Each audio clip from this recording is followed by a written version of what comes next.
Most people believe that strength is something dramatic. They imagine moments of courage, sudden breakthroughs, or powerful decisions that change everything at once. But if you look closely at the lives of those who truly endure, you will notice something quieter. You will see a small, almost invisible habit, repeated every day without applause.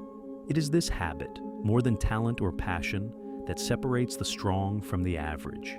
In ancient Japan, warriors understood this truth long before modern psychology tried to explain it. They knew that character was not built in moments of excitement, but in long seasons of discipline. They trained when no one was watching. They practiced when their bodies were tired and their minds were restless. Strength to them was never a performance. It was a private agreement with oneself.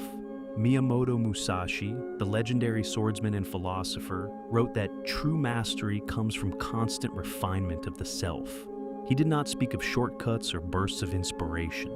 He spoke of daily polishing, like a blade sharpened again and again until it became an extension of the body. For Musashi, greatness was not a destination. It was a process that never ended. Chapter 1. The Invisible Divide. There is a moment in every person's life when they realize that effort alone is not enough.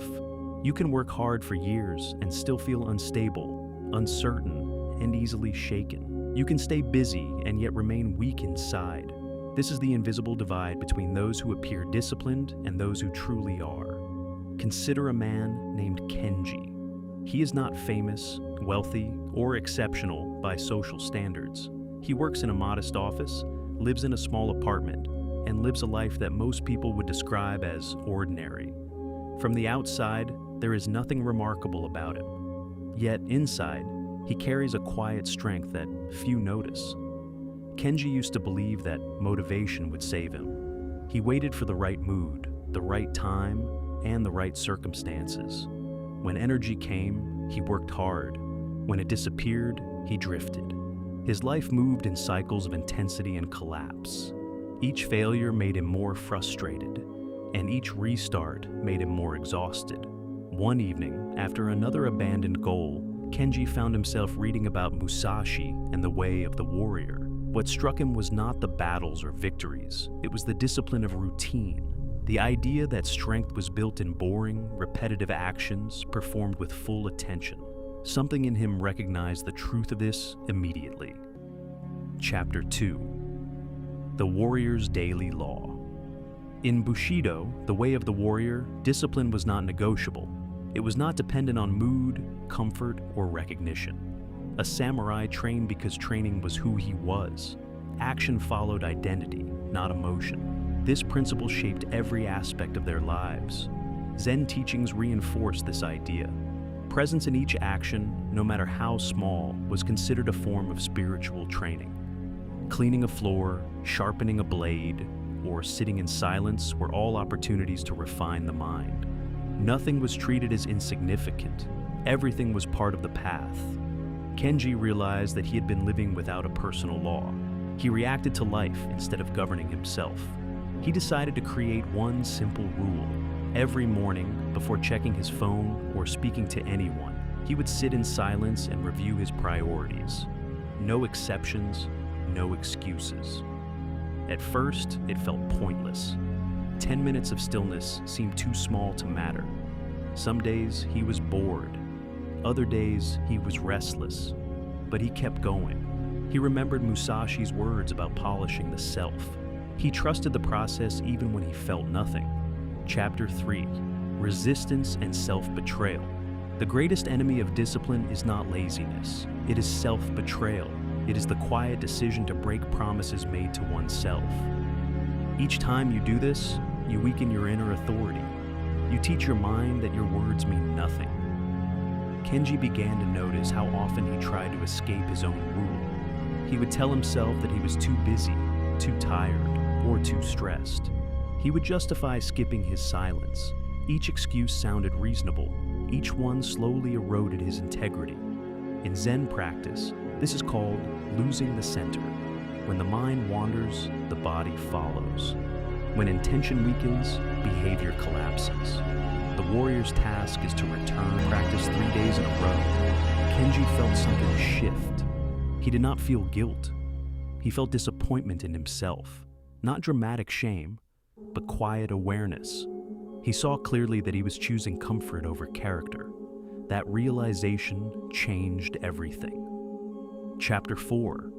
The One Habit. The habit that separates the strong from the average is not extreme training, rigid schedules, or heroic effort. It is the habit of honoring small commitments to oneself. It is the practice of doing what you said you would do, especially when no one knows. For Kenji, it was silence. For others, it may be writing, walking, studying, or physical training. The form is less important than the principle. One daily act that reinforces identity. One ritual that says, I govern myself. In Musashi's Dokodo, the path of walking alone, he emphasizes self-reliance and detachment from comfort. He understood that external support cannot replace internal discipline. You must become your own structure, your own witness, your own standard. Kenji began to treat his morning practice as sacred, not in a religious sense, but in a personal one. Nothing was allowed to interfere. He woke earlier, he prepared the night before, he removed obstacles. Slowly, his identity began to change. Chapter 5. Transformation without drama. There was no sudden breakthrough, no dramatic moment of success, no applause. But over months, Kenji noticed something different. His reactions softened. His decisions became clearer. He felt less pulled by impulses and distractions. At work, he listened more carefully.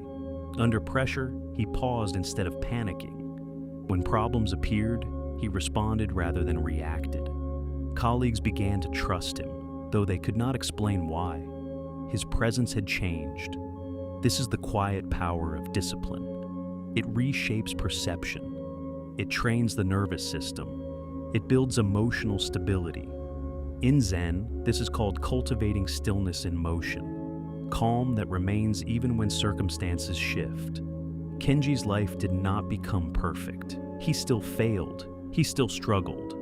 But he no longer collapsed. His inner structure held. The habit protected him when motivation disappeared.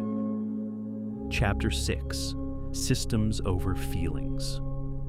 The average person lives by feelings. When they feel strong, they act. When they feel weak, they retreat. The disciplined person lives by systems. They act according to principle, not emotion. Bushido emphasized preparation over reaction. Warriors trained so thoroughly that action became automatic. In battle, there was no time for doubt. Discipline removed hesitation. Kenji expanded his system. He added reading, physical training, and reflection. Each was small, each was consistent. None depended on inspiration. He learned to respect boredom as a teacher. Repetition became his ally. He stopped asking, "Do I feel like it?" and started asking, "Is this who I am?" That question guided every decision. Identity replaced motivation. Chapter 7. The Inner Authority. True strength is internal. It does not require validation. It does not seek approval. It rests in self-trust. When you keep promises to yourself, you become someone you can rely on. In Japanese philosophy, this is the cultivation of kokoro, the unified heart-mind. Thought, emotion, and action align. There is no inner conflict. Energy is not wasted on hesitation. Kenji felt this alignment growing. He trusted himself more. He feared challenges less. He no longer needed external pressure to act.